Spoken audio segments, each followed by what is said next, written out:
fourth grade. Hope you're having a great day today. Our vocabulary words for this week are portrait and guidelines.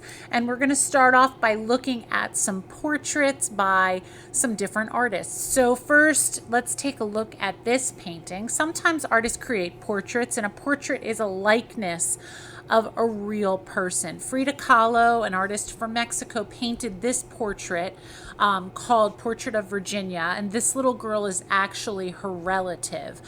What details did the artist show in this picture? If we take a look, we can tell a little bit about the girl based on the dress that she's in, maybe the colors that Frida chose for the background. Also, the expression on her face tells us a little bit about her personality. Photography is another way that artists choose to make portraits sometimes.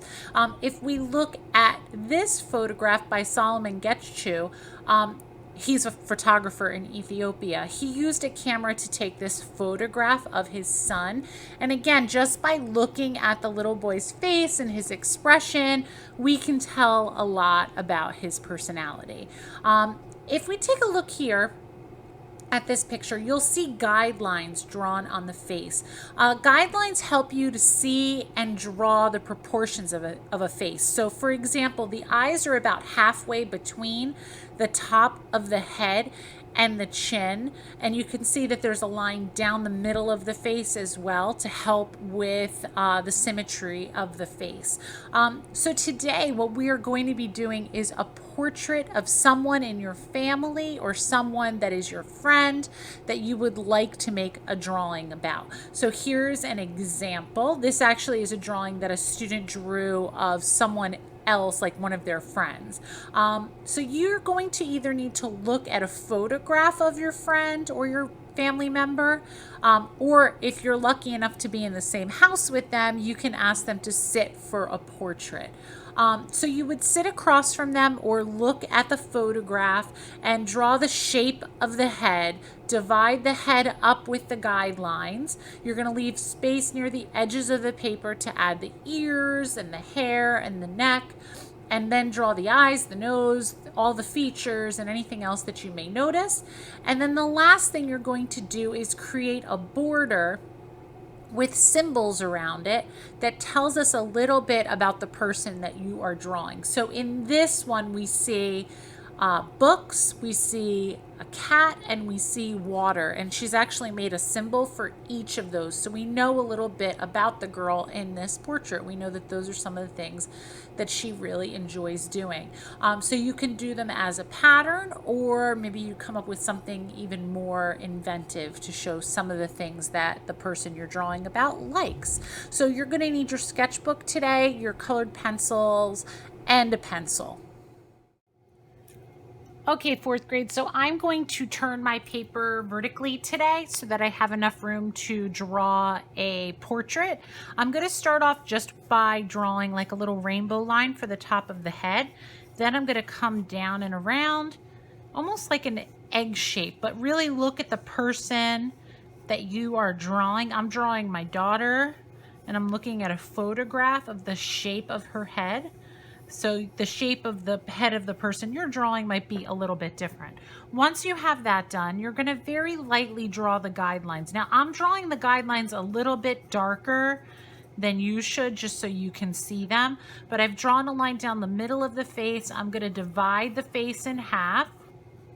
And then I'm going to split it up again. So I'm splitting this space up equally. I'm going to split this space up equally. And again, all of these lines will go away later on once we're done, okay? For the neck, I'm going to touch right where that guideline is, and I'm going to come in and down, and I'm going to come in and down. So remember, yours might look a little bit different, the shape of your neck, depending upon who you're drawing. I'm going to come out for the shoulders and out for the shoulders. The first thing I'm going to do is the eyes, and I'm actually going to just put two little guideline dots here that are about one eye width apart. Looking at the shape of her eyes, almost like little rainbow lines again, and then she comes down and around to make a little football shape. Her eyelids are right above that. I went up a little too far there. And then I'm going to put the pupil inside of that shape. I'm sorry, not the pupil, the iris. Inside of that shape. The top of the iris is covered up a little bit. And the pupil's going to go in there. I'm going to leave a little white spot in the middle of the pupil because I can see in the photograph that there's a little light reflection off of her eyes. I see she has a little curve right in there, and then her eyelashes are coming out like this and going down. I'm then just going to go right into her eyebrows, which are arching over her eye. Just like that. And then this goes down into her nose. So I'm just going to come right on down. And her nose is going to end right at this line. So the bottom of her nose is going to hit right at this line. I'm also noticing that her nose is right in between that eye space as well.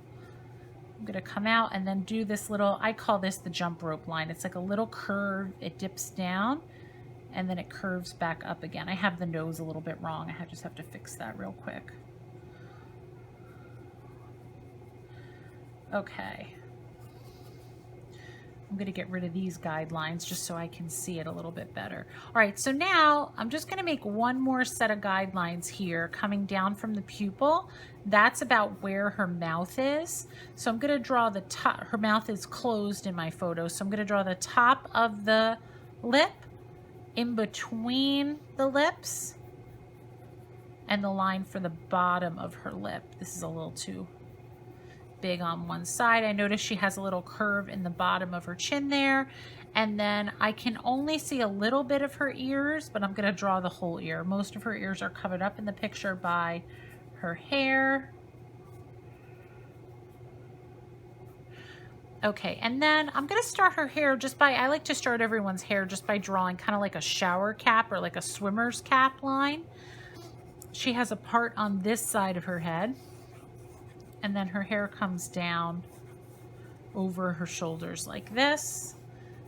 And I'll draw more detail on that once I get to color. It'll look a little more like hair. If there's bangs, the bangs should come down. I'm going to draw the line for her shirt, which kind of looks like this. And then I'm going to get rid of some of these guidelines and start to add color.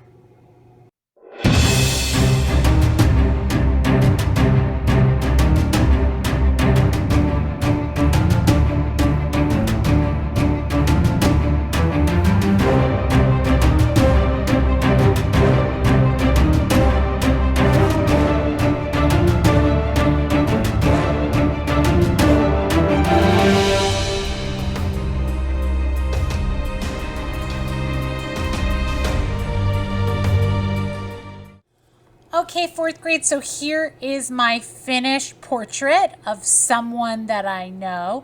I forgot when I was drawing to add the frame with the symbols that represent the person that I was drawing, so I did that right at the end. You can see I added music notes because she likes to sing. I put Starbucks cups because she loves Starbucks, and I added some bath bombs too, all things that she really enjoys and likes. And then I added a little bit of colors. I tried to pick colors that she likes as well. I'm looking forward to seeing your drawings this week. Make sure you upload your work so that I can check it out. Have a great week, fourth grade. See you soon.